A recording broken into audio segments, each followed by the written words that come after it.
Ini luar biasa sekali temanya Bapak Ibu, perlu untuk kita simak dan ini penerapannya juga pasti menarik. Pak Bambang, adakah kaitan praktik baik ini dalam aksi nyata dengan materi guru penggerak yang sudah Pak Bambang dapatkan melalui pelatihan guru penggerak seperti itu? Ada nggak kaitannya Pak Iya, Bambang? iya. Justru di awal kita bertitik titik tumbuh dari situ. Dari salah satu materi di dalam guru penggerak itu ada yang namanya pembelajaran sosial emosional. Dalam pembelajaran sosial emosional ini di dalamnya itu bagaimana mengolah kita diantaranya dengan kedekatan.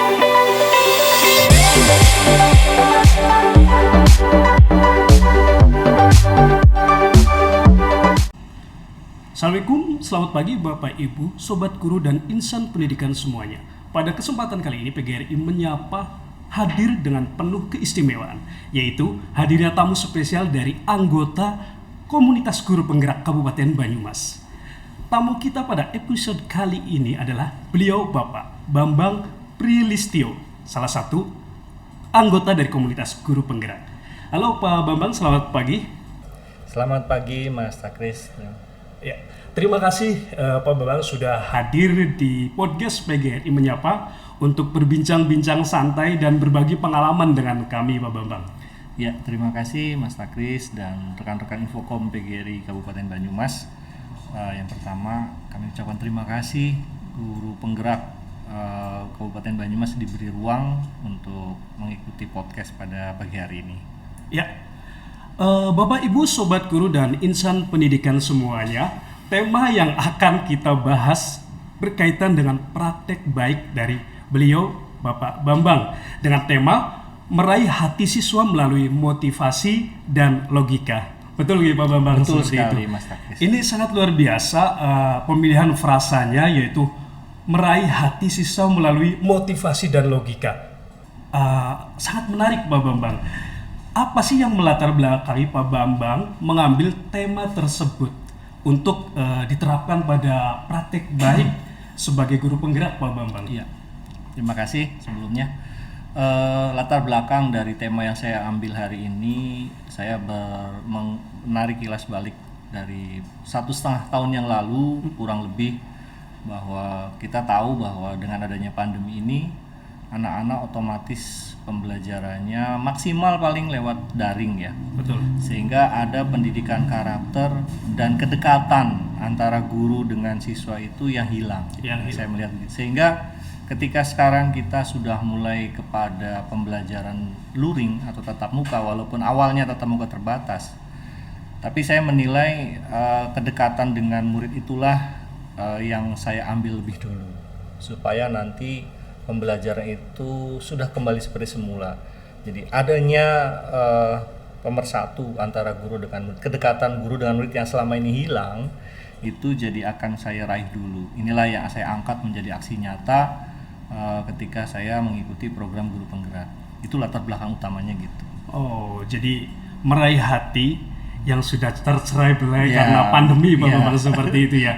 Melalui motivasi oleh yang diberikan oleh guru dengan logika dan pemikiran-pemikiran yang positif tentunya seperti itu Pak Bambang. Sekali, tepat sekali.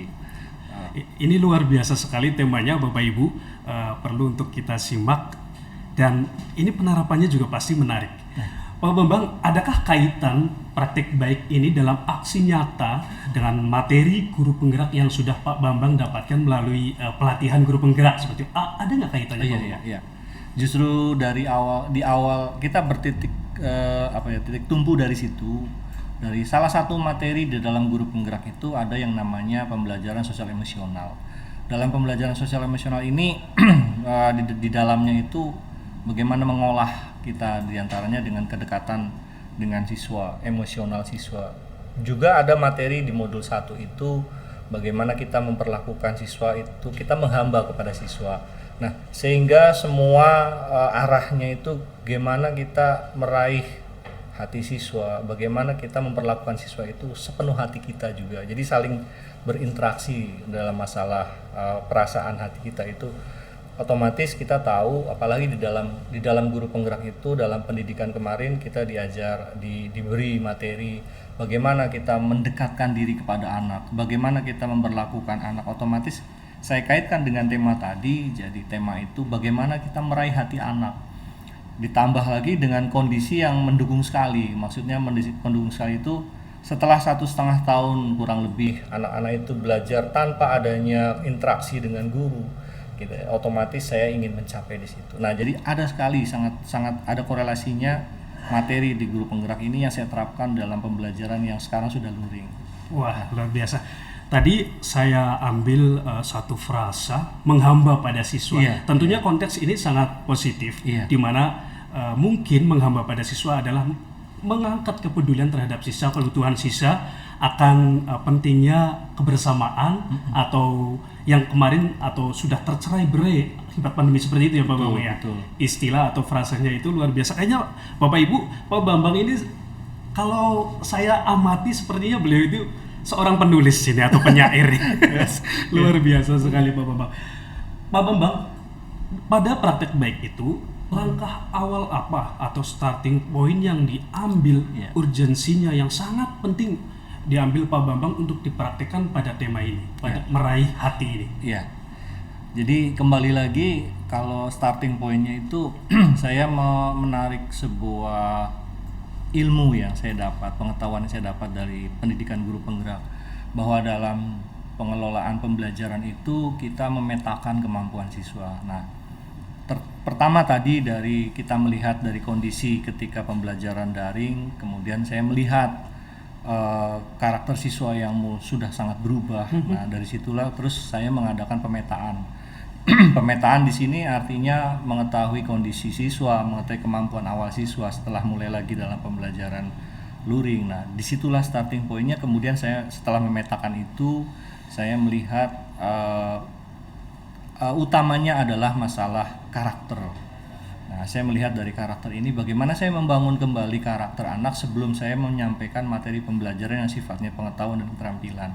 Artinya karakter ini lagi yang dibangun. Ketika karakter ini sudah kondusif kembali lagi seperti awal dulu zaman sebelum pandemi itu, pembelajaran luring yang menarik, pembelajaran yang inovatif, pembelajaran yang menyenangkan, sehingga karakter ini setelah terbentuk baru nanti saya mulai pembelajaran dengan materi. Ya, itu dari starting pointnya adalah saya mengambil materi dari guru penggerak, kemudian bagaimana membangkitkan kembali karakter anak dengan kedekatan anak dengan guru.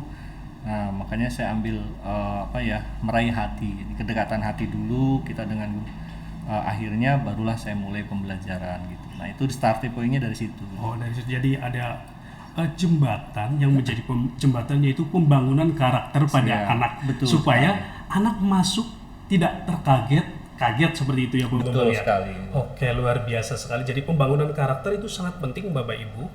Di sini sebagai jembatan untuk kompetensi lainnya, baik itu pengetahuan atau keterampilan. Seperti itu Pak Bambang. Iya, tepat sekali. Luar biasa. Kalau skemanya Pak Bambang dari tema yang Pak Bambang angkat ini, bagaimana tahapan atau skema praktek baik ini dilaksanakan? Iya. Kalau bicara tentang skemanya, kita mulai tadi dari awal dari pemetaan, kemudian kita mulai bangkit kepada penerapan langsung di awal pembelajaran. Intinya adalah saya bagaimana melihat itu adalah skema pembelajaran sebelum pembelajaran itu, bagaimana kita tadi memberi motivasi, membangkitkan motivasi anak, membangkitkan pemahaman anak, kemudian juga dengan logika kita menyampaikan dengan hal-hal yang intinya adalah membangkitkan logika anak. Contoh, saya sering menggunakan kata atau kalimat yang coba kalian pikir, apa yang Pak Guru sampaikan ini benar nggak dalam logika kalian gitu. Itu untuk menguji nalar logika. Iya, benar. Kita ketika mereka sudah mulai membuka logika, materi apapun yang kita sampaikan, kita berharap itu masuk di nalar mereka gitu. Lebih cepat tentunya karena sudah termasuk logikanya. Betul sekali. Ini sesuai seperti itu. Iya, kemudian juga dari motivasi, mereka juga punya, setelah sekian lama mereka belajar itu tanpa tatap muka, mereka bisa punya motivasi, semangat kembali belajar di sekolah gitu. Nah, itu kan salah satu cara saya. Jadi skemanya adalah dengan pemetaan, kemudian saya mulai memberikan motivasi, kemudian saya mulai membangkitkan logika mereka. Nah, setelah itu semua terbangun skemanya, baru saya mulai masuk ke pembelajaran materi kan. Jadi skemanya cukup sederhana sebetulnya. Tapi sangat membangun ya Pak Bambang. Iya. Ini sebagai fundamental dari anak untuk menghadapi pembelajaran atau materi yang akan diberikan. Betul sekali. Itu juga nanti senyampang dengan pembelajaran di kurikulum 13 bahwa di situ kan ada salah satu tahapannya adalah analisa, di mana analisa itu kan membuka bagaimana logika anak. Iya. Nah itu makanya dari awal kita membangun itu, gitu, dibuka logika anak. Contoh soal sekali ketika bertemu soal-soal yang kalau tekstual itu kan kita bagaimana mereka membuka logika, memahami itu, gitu. Jadi semua titik baliknya adalah titik tumpunya adalah dari logika itu juga. Jadi walaupun soal contohnya itu agak berat, tapi karena sudah dimasukkan logika ataupun sudah mempunyai daya logika tinggi, anak tidak mengalami kesusahan maksudnya. Iya, kita berharapnya begitu. Jadi dari motivasi yang mereka kan otomatis kalau motivasi sudah muncul semangat. Akhirnya mereka mau membuka logika mereka untuk menganalisa. Jadi harapan kita nanti soal seperti apapun, apalagi sekarang lagi tren soal HOTS gitu ya. Otomatis kan harus membuka nalar. Nah, inilah yang saya bangun dan saya terapkan dalam aksi nyata saya begitu. Ini sangat berguna bagi Bapak Ibu guru yang ada di seluruh Indonesia atau Kabupaten Banyumas, karena kita sebagai guru pasti mengalami hal yang sangat susah manakala kita menghadapi anak untuk belajar tatap muka di awal. Terus kita dikejutkan dengan hasil tatap muka daring di mana ada jembatan yang sangat lebar di sana, sehingga pembangunan karakter ini menjadi salah satu jembatan seperti itu. Pak Bambang, luar biasa sekali ya, karena ini malah tidak terfikirkan oleh sebagian guru ini. Luar biasa, guru penggerak punya ide atau tema mengangkat seperti Pak Bambang meraih hati siswa melalui motivasi dan logika. Jadi kita motivasi, kita masukkan berdasarkan logika, anak diberikan persoalan, dia mampu memecahkan persoalan itu melalui logika dan motivasi semangatnya. Luar biasa. Pak Bambang, dalam tahap atau skema yang sudah disebutkan, adakah tahap tertentu yang memiliki atau membutuhkan effort tinggi pada pelaksanaannya? Tentunya setiap langkah yang kita ambil, setiap pendekatan yang kita ambil, khususnya kalau dalam yang saya jalani itu justru pada tahap logika ini yang effort, kita butuh usaha lebih keras.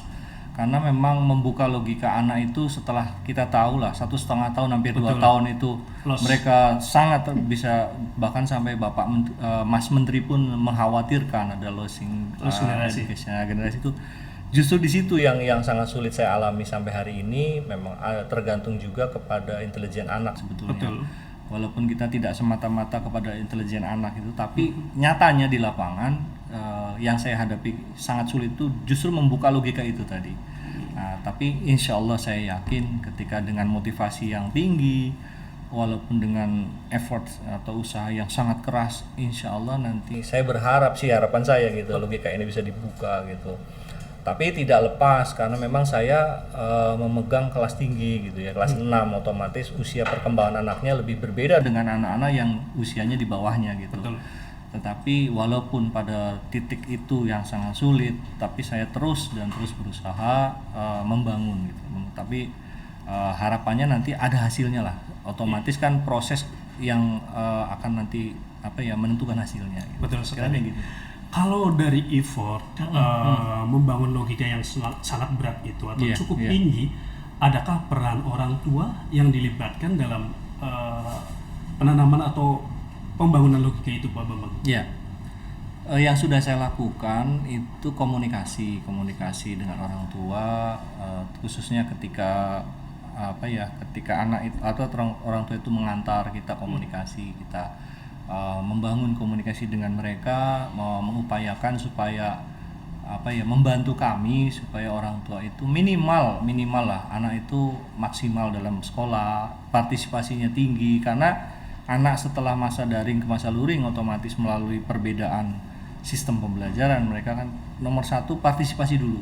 Yang pertama saya lakukan adalah bagaimana kita komunikasi dengan orang tua, tolong anak ibu yang biasanya belajar di rumah, kemudian partisipasi berangkat ke sekolahnya sejak waktu itu 50% sampai dengan sekarang 100%, itu tolong meningkat lah, jangan sampai anak itu kembali lagi seperti masa daring gitu. Nah, yang kedua kemudian kita komunikasi lewat media sosial, bisa WhatsApp itu ya, misalkan saya selalu komunikasi putra ibu seperti apa, kemudian ketika kita penerimaan rapot gitu kan, kemudian juga ketika ada masalah kecil apapun kita berusaha berkomunikasi dengan orang tua. Nah, khususnya lagi kita berusaha menyampaikan bagaimana tadi membangun motivasi, membangun logika dengan itu melalui menyampaikan ke orang tua itu per anak, jadi by name saya kasih gambaran seperti apa gitu, nanti langkah orang tua sebaiknya seperti apa itu kami komunikasikan gitu. Jadi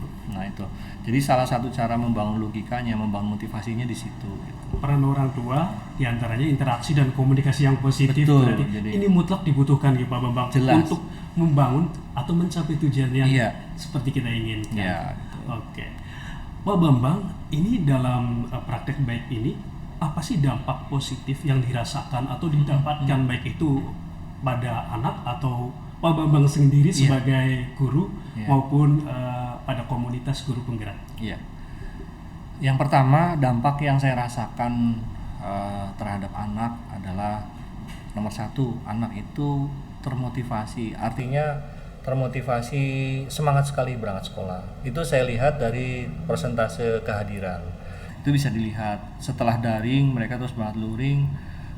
Kan ada kalanya anak itu bosan jadi capek sekolah iya gitu, jadi bosan bisa sebaliknya. Betul. Bosan mereka pengen berangkat sekolah, juga biasa mereka santai di sekolah, merasa kalau orang Banyumas katakan direh.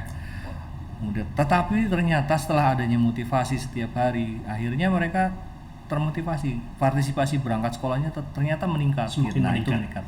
Kemudian setelah itu kondusivitas anak di kelas ketika kita sudah dekat, ya jadinya kita punya kedekatan hati, kita punya kedekatan, kita interaktif, itu mereka jadi senang. Itu sudah mulai kelihatan. Yang awalnya belum, waktu baru masuk belum ditata, belum diraih hatinya. Betul sekali. Jadi mereka kan lama nggak ketemu, terus beda guru, kemudian akhirnya belum dapat chemistry.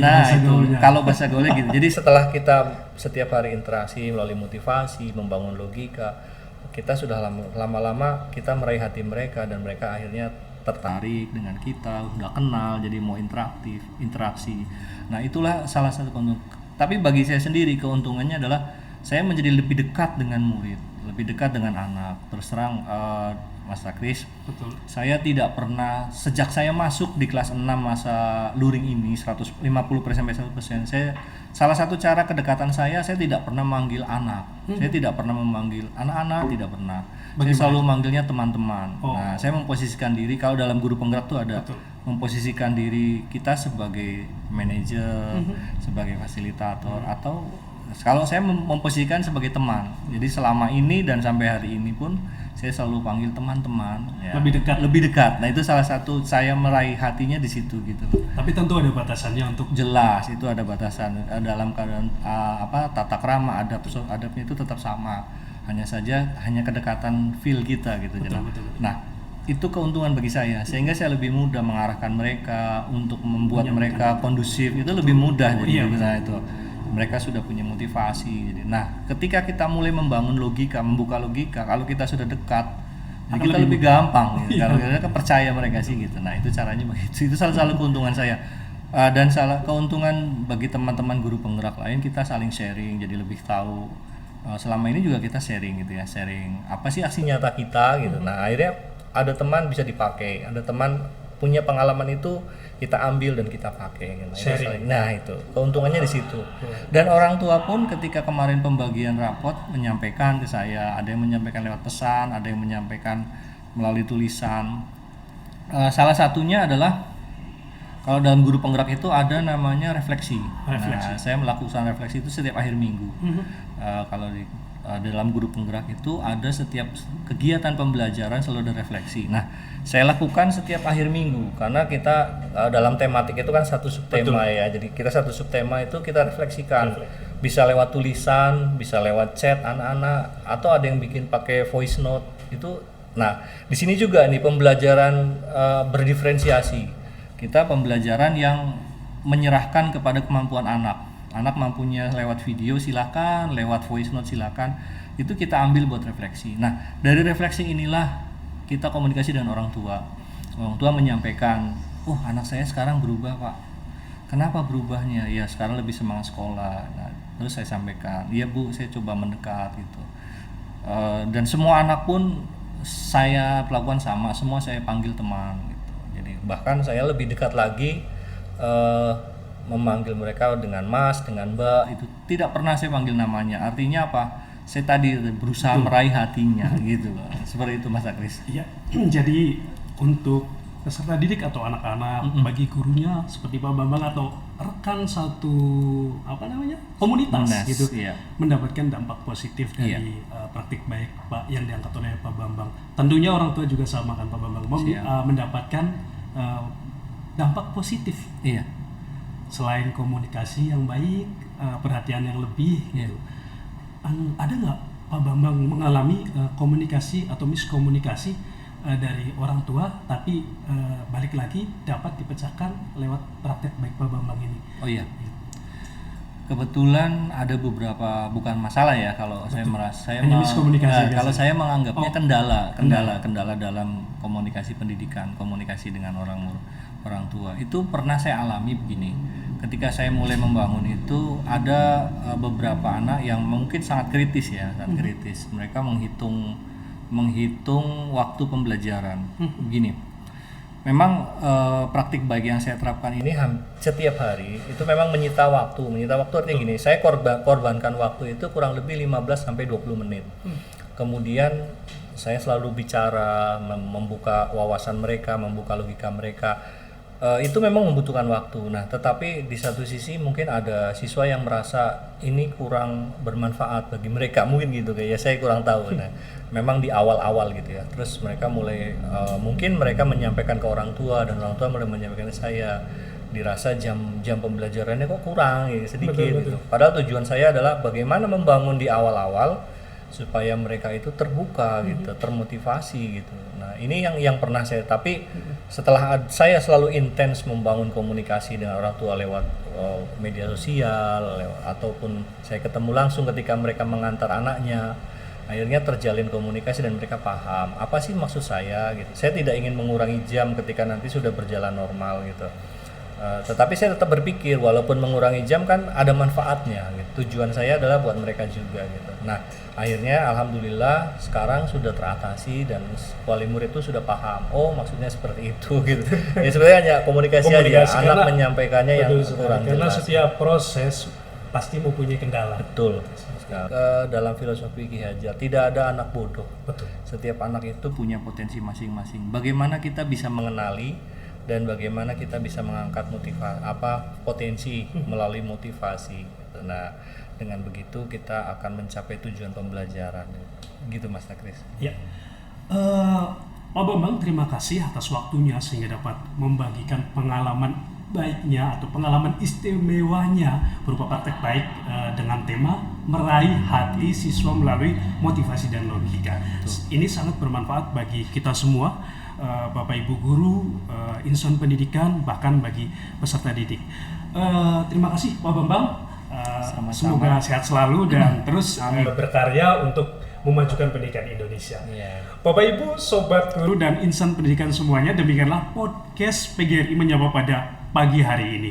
Terima kasih atas perhatiannya. Mohon maaf apabila ada kesalahan. Wassalamualaikum warahmatullahi wabarakatuh. Waalaikumsalam warahmatullahi wabarakatuh.